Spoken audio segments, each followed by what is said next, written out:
AP ముఖ్యమంత్రి చంద్రబాబు నాయుడు సోదరుడు రామ్మూర్తి నాయుడు అంత్యక్రియలు నవంబర్ 17న నారావారిపల్లెలో జరగనున్నాయి.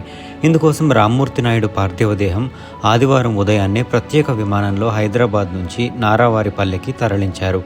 తొలుత తిరుపతి ఎయిర్పోర్ట్ వరకు విమానంలో తీసుకొచ్చి అక్కడి నుంచి అంబులెన్స్లో స్వగ్రామం నారావారిపల్లెకి చేర్చారు. పార్థివ దేహంతో పాటు నారా లోకేష్, చంద్రగిరి ఎమ్మెల్యే పులివర్తి నాని కూడా ఉన్నారు. ముఖ్యమంత్రి చంద్రబాబు కూడా అంత్యక్రియల్లో పాల్గొనేందుకు నారావారిపల్లెకు వెళ్లారు. తొలుత బేగంపేట్ ఎయిర్పోర్ట్కి చేరుకున్న చంద్రబాబు, ఆయన కుటుంబ సభ్యులు హైదరాబాద్ నుంచి గన్నవరం ఎయిర్పోర్ట్కి చేరుకున్నారు. తిరుపతి నుంచి రోడ్డు మార్గంలో నారావారిపల్లెకు ఏపీ ముఖ్యమంత్రి కుటుంబం చేరుకుంది. తన తమ్ముడు రామ్మూర్తి నాయుడు అంత్యక్రియల్లో ఏపీ సీఎం చంద్రబాబు పాల్గొంటున్నారు.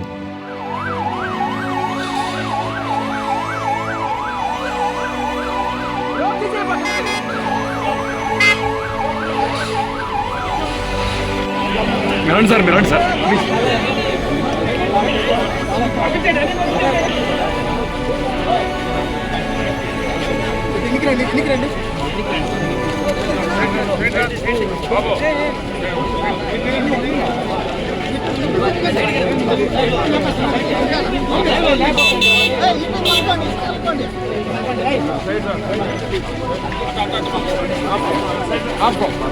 ఒక్క నిమిషం బాబోనా బాబు